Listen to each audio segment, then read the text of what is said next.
Telstra 2020 program in Telstra is going through a transformation of our network into a future state. One of the things that we're interested in is to create a concept of a domain. And it's important to us because a domain is a certain shell that can go above the technologies we have in the network and abstract them and separate them from the IT systems.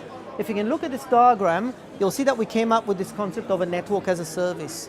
The concept of a network as a service separates what are technology domains and network domains and operational domains in this layer from the actual consuming IT systems above.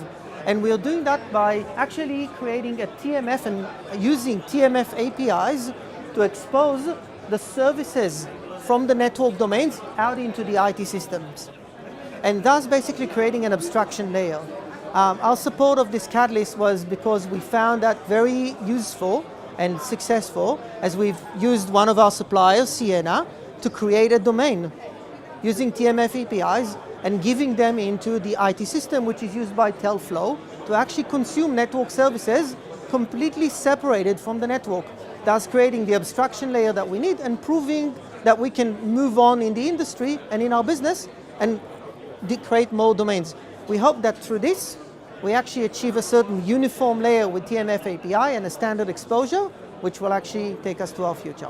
Okay, we took this Telstra network as a service model and we tested it out with an end-to-end network service. And our end-to-end network service was an E-line service as defined by the Metro Ethernet Forum.